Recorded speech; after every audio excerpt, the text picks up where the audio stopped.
지금부터 시작하도록 하겠습니다. 네. 김영규 선생님 많이 적고 오시는데 또 우리 김영규 교수님은 아마도 제 짐작에는 지금까지 여러 가지 논문 발표나 말씀으로 봐서 상호 문화성에 대해서 좀 반대적인 쪽으로 기울어져 있지 않나 이런 느낌도 좀 드는데 어쨌든 한번 좀 질문 먼저 해주시죠.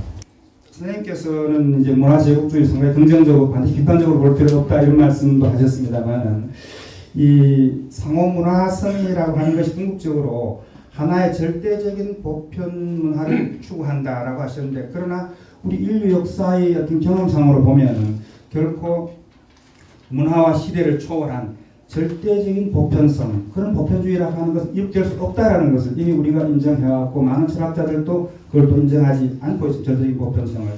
그럼에도 불구하고 이런 절대적인 보편 문화를 이상적으로 추구한다라고 하는 상호문화성이라는 것은 어떻게 보면 문화적, 경제적, 정치적 헤게모니를 잡고 있는 강한 문화가 약한 문화를 어시밀레이션 해가지고 결국은 그 문화의 식민화하고 또 제국주의적인 이 제국주의에 대한 논란은 여기 있을 수도 있습니다만 저는 그걸 부정적으로 보는 입장이에요. 역사적으로 볼 때 문화 제국주의가 서구문화 중심주의의 바탕을 깔면서 후진국을 정치적으로 경제적으로 압제하고 지배하는 그런 식민주의의 논리적 타당성을 제공한 것이 문화제국주의라고 보기 때문에 그런 면에서 부정적으로 보는데 이런 상호문화주의가 문화제국주의적인 문화식민주의적인 그런 가능성을 우리가 경계해야 된다는 말씀을 하나 드리고 싶고요. 너무 좀 이상주의적이지 않느냐라고 말씀인데 그 말씀 당연히 맞는 말씀이고요. 그리고 이상주의적이라고 하는 부분은 이제 낙관적으로 본다는 거고 그 어떤 가능성을 본다는 의미거든요. 근데 그 이제까지의 어떤 역사로 봤을 때 상호문화적인 어떤 현상이나 이런 거 역사를 봤을 때 아까 문화동화라든지 어떤 부정적인 어떤 그 부분 있는 거 맞는데 아무튼 철학적으로 봐서 그런지 모르겠습니다만 어쨌든 저는 그 가능성이라는 부분에 더 강조점을 두고 싶습니다. 그러니까 이 계속 발전에 간다라고 했을 때 이제까지 보여진 어떤 측면은 그 가령 부정적인 이런 측면이 있습니다만 그것은 여러 가지 긍정적으로 나아가는 하나의 과정이라는 입장이 저의 철학적 입장이고 아까 잠깐 나눴던 해결적인 어떠한 관점일 수가 있습니다. 근데 저는 그런 입장을 지지하고 그래서 이상주의적이라는 것은 한마디로 가능성이라는 거고요. 그리고 또 하나 여기서 이제 이상주의와 또 연결되는 부분이 이제 뒷부분 선생님 지적과 관련된 부분도 연결하지만 윤리적이라는 부분. 윤리적이라는 것은 어느 목표가 있어야 되는 거거든요. 이렇게 선이라는 목표가 있고 그걸 나아가야 된다는 부분. 근데 저희 이제 정치 철학에서는 공동체주의를 예를 들어서 자유주의에 반하는 거로 볼 거냐 아니면 자유주의를 보완하는 걸로 볼 거냐 이런 이제 논의가 많이 있었고 대체로 자유주의를 보완하는 입장이 공동체주의라고 저는 그렇게 이해합니다. 그래서 공동체주의적 자유주의지 이게 뭐 사회주의나 다른 자유주의하고 모순되는 입장을 갖는 건 아니거든요. 그래서 저도 지금 그것과 비슷하게 선생님 말씀하신 상호 문화성이라는 것이 멀티컬처럴리즘의 어떤 모순적이나 대립적 관계를 갖는 것이 아니라 그것을 보완하는 어떤 입장을 표방하신 것이 아닌가. 그 선생님 말씀하신 그 상호 문화성의 세 가지 특징 중에서 상호 작용을 통한 공동의 문화 및 문화적 공감대 추구라는 말은 어느 쪽으로든지 이해가 가능할 것 같은데 저는 사실은 이 문구만 갖고서 저보고 해석하라 그러면은 멀티컬처럴리즘에 반대되는 입장처럼 보이거든요. 근데 그거는 일단 그래서 제가 여쭤보고 싶은 거는 선생님의 입장이 제가 짜놓은 프레임에 맞는지는 모르겠지만은 어떤 멀티컬처럴리즘을 보완하는 입장인지 아니면 그것하고 모순적인 입장인지를 말씀해 주셨으면 좋겠고요. 아까도 제가 그 발표할 때 그 멀티컬처럴리즘에 대해서는 여러 가지 논의가 있을 수 있다. 여러 가지 개념. 그러니까 사실은 제 개념 정의 이 부분이 좀 절 교수님 지적대로 어느 한 측면만을 부각한, 그러니까 좀 편협된 멀티컬처럴리즘이 정의일 수가 있습니다. 그건 이미 아까 제가 그 한계에 대해서 말씀드렸고, 이 부분에 대해서는 이미 제가 다른 곳에서 발표할 때도 비슷한 지적을 받았어요. 멀티컬처럴리즘 여러 가지 프리즘이 있는데 너무 한 측면만을 얘기하는 것이 아니냐. 저는 그걸 받아들일 수 있습니다. 그렇다는 걸 인정할 수밖에 없을 것 같아요. 그러니까 제가 잘 모르는 부분도 있고요. 그리고 사실 사람이 낯선 것을 만나게 되면 선생님 말씀하셨듯이 혐오가 충격, 혐오, 그다음에 증오, 파괴로도 나갈 수가 있고요. 그다음에 또 다른 한편으로는 선생님 강조하셨듯이 숭고, 경탄, 쾌감, 친근감으로 나갈 수도 있어요. 그래서 선생님 주로 두 번째로 나가셨는데 이것은 개인적인 자질, 신앙하고 관계가 있나요? 그게 첫째 질문입니다. 솔직히 저는 이제 그 개인적인 어떤 그 취향이라고 해야 되나요? 가치관과 이게 좀 맞물려 있긴 하다고 볼 수가 있습니다. 아까 철학에서 제일 착한 분이거든요. 역사적으로 사고를 하고 싶습니다. 그러니까 결론은 비슷할 수 있는데 과연 선생님이 말씀하신 게 역사적으로 가능할 수 있을까? 근데 왜 그러냐면 저는 상호 문화성이라는 것 자체라기보다는 문화 자체가 원래 그런 게 아닌가라는 생각을 하거든요. 예를 들면 한국 문화라고 했을 때 한국 문화가 불교냐, 유교냐, 기독교냐, 그거는 어차피 문화는 그런 거라는 거죠. 그러니까 저는 문화는 소통의 코드고 문화는 언제나 확배하는 거고, 그리고 문화는 살아있다고 생각을 해요. 그렇기 때문에 문화는 어차피 상호성이라는 거죠. 근데 왜 이거를 상호성이라는 문화를 개체화시키거나 아니면 다주체계로 만드는가, 이게 저는 오히려 더 문제라고 생각을 해요. 선생님이 저의 어떤 주장에 어쨌든 힘을 실어주는 부분이 있는데 결정적인 차이점은 리차드 도킨스 얘기하시고 이제 문화적 유전자 얘기하셨는데 결국 이제 사회적 문학적인 어떤 관점, 그 부분은 지금 저와 정면 충돌하는, 그러니까 다른 부분입니다. 그러니까 문화 자율성론 일조, 그러니까 문화가 스스로 발전해가고 만들어간다. 그러니까 그런 쪽에 좀 가깝게 해서 느껴지거든요, 선생님 말씀이. 지금은 그 개인의 상호 문화성을 말씀하시는 게 주로 이제 염두에 두신 것이 공간적인 개념인 것 같아요. 공간적인 가라든지 지역이라든지. 그런데 상호 문화성이 일어나는 그것은 동일 공간에서도 엄청나게 많이 일어나거든요. 동일 공간에서. 네. 예를 들면 정치의 변화가 오면 그렇죠. 또 다른 게 일어나고, 그렇죠. 농업사회에서 공업사회로 바뀌면 우리의 문화 양식이 완전히 바뀌어버리고. 그래서 그렇죠. 그것을 어떻게 본다면 동일 문화권 안에서도 어떤 문화의 변화를 설명하는 측면도 강하게 있는데, 그건 별로 언급을 안 하신 것 같다라고 하는, 저는 그런 기분이 하나 들고요. 그 다음 이거는 이제 상당히 논란이 많을 거라고 생각하는데, 아까 제가 말씀드렸듯이 문화의 전파와 수용에서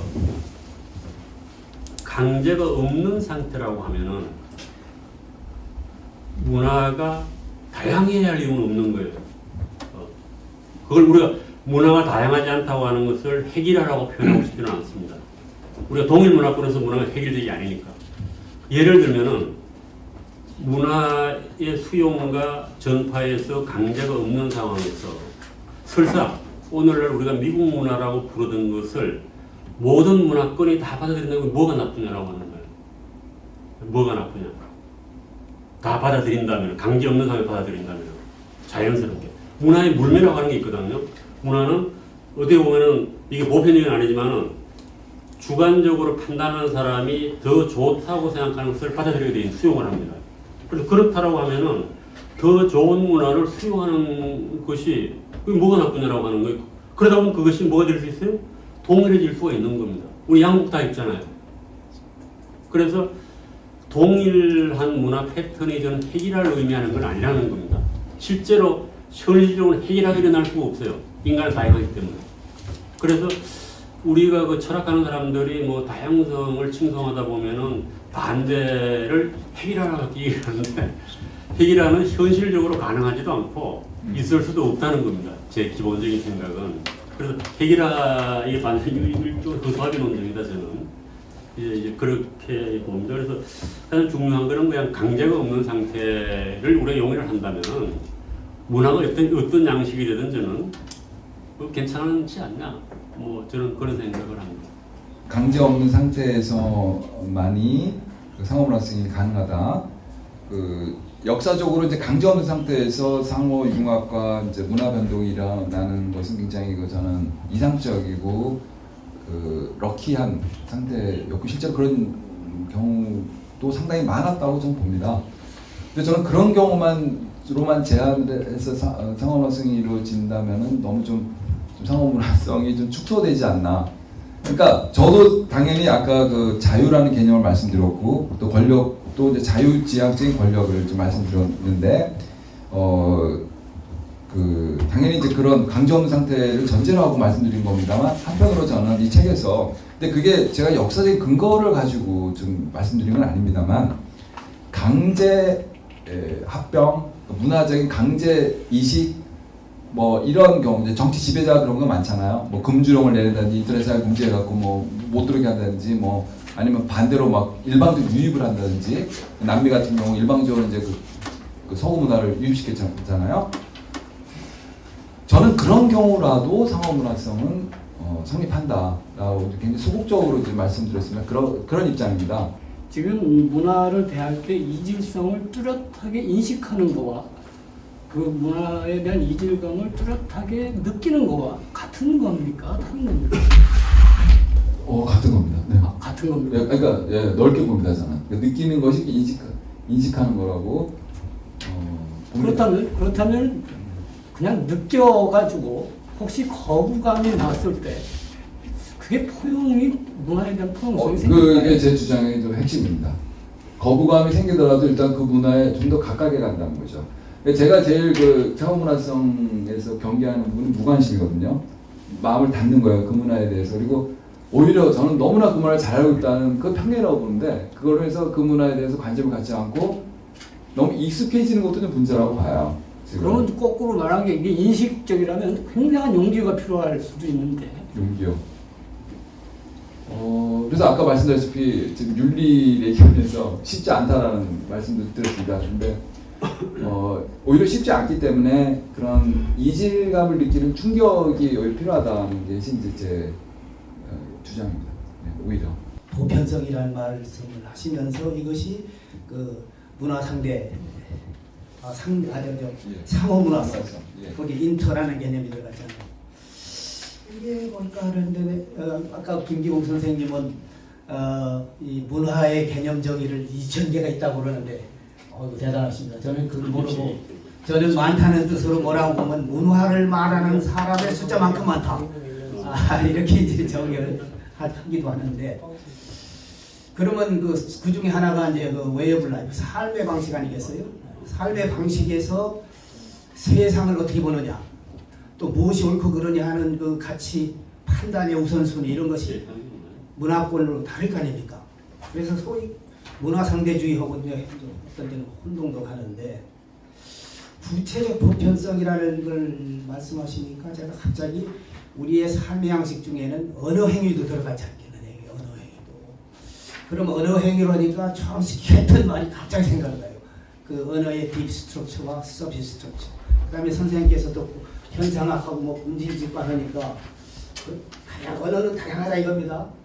비가 온다 하면 비가 온다 하지만 독일 했으니까 It's raining 할 거고 영어는 It is raining 할 거 아닙니까? 소리도 다르고 표현도 다르지만은 이것이 번역되는 원리가 딥 스트럭처가 같기 때문에 그렇다. 이렇게 말하는 거 보면은 문화에도 그런 그 서비스 스트럭처와 딥 스트럭처가 있는 건지 이제 그거 하나를 물어보고 싶고. 개인적으로는 이제 그 의견에 동의하는 쪽입니다. 제 원조가. 그런 게 있을 그러니까 그 실체를 밝혀라 이러면 제가 프레임은 같다 이거죠. 말씀드리기 어렵지만 일단은 그렇게 말씀드리고 싶고 어쨌든 그거를 전제로 아니면 그걸 향해서 인간을 좀 나아가고 있거나 추구한다 그렇게 보고 싶네요. 인간의 본성이 저는 보편적이라고 보고 있기 때문에 그렇습니다. 소위 문화적 다양성과 양립할 수 있는 어떤 동질성과 보편성이라는 거, 그게 이제 차원이 조금 다르겠죠. 그러니까 소위 이 문화, 어떤 것을 문화로서 우리가 인정하고 받아들이는 거하고 또 서로 다른 문화에서 하나의 문화로 또는 더 나은 문화로 나아가려는 것 사이에 어떤 그 층위의 차이가 있다고 하더라도 그럴 경우에 걱정이 되는 게 뭐냐면, 선생님 문화 보편주의를 지향하시죠? 네, 네, 그렇습니다. 예. 근데 그 문화 보편주의가 문화 제국주의가 아니라고 할 수 있는 기준이 뭡니까? 근거가 뭡니까? 그러니까 그 문화 제국주의는 그 일종의 그 헤게모니를 쥔 주체를 전제하고, 저는 문화적이라는 표현도 사실은 저는 인정하고 싶지 않다고 말씀드렸는데요. 사실은 아까 말하면 문화를 받아들이는 수용자의 주체성이나 그런 것에 대한 신뢰가 있기 때문에 그렇거든요. 그래서 아무리 경제 제국주의, 그러니까 제국주의로 실제로 역사는 굉장히 비참한 건 사실이지만 최소한 문화만큼은 굉장히 저는 민주적인 부분이고 인간의 자유가 그래도 조금 있는 부분이라고 생각하기 때문에, 정치는 그렇다 할지라도 문화만큼은, 그런 점에서 문화 제국주의라는 표현이 저는 그렇게 달갑진 않아요. 제국주의는 인정하고 싶은데 그런 측면에서 이제 말씀드린다면은 제가 생각하는 보편주의, 문화 보편주의라는 측면은 절대로 어떤 헤게모니를 지닌 어떤 주체가 있어서 그 주체가 이쪽 그 뭔가를 다 지배하고 이러는 게 결코 아니라는 거고, 열려 있다는 겁니다. 열려 있다는 거. 그래서 이것이 어떤 방향을 가지고 이쪽으로 나아가자라는 어떤 주체라는 그 세력은 저는 없다라는 측면에서의 문화 보편주의거든요. 아, 그러면 상호문화성이 아주 상당한 수준에 있다는 게 어떤 모습일까 하는 게 궁금하고, 다 궁금하죠. 이제 그거에 대해서 서로 말씀을 나누는데, 저는 어떤 생각이냐면 어떤 그 완성된 상태의 상호문화성의 그런 모습은 아닐 것 같고, 계속해서 지속적으로 이제 이렇게 변화하는 과정일 것 같은 생각을 들었어요.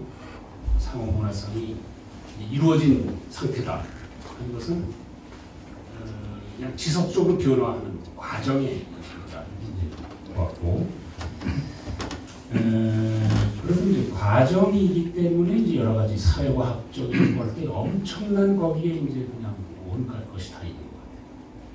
권력, 그러니까 아까 선생님 얘기하셨는데 이제 권력, 정치 이런 개념을 쓰시는 걸 좀 그래서 제가 얘기하는 정치와 권력이 너무 좀 특수한 측면만 말씀하셨다.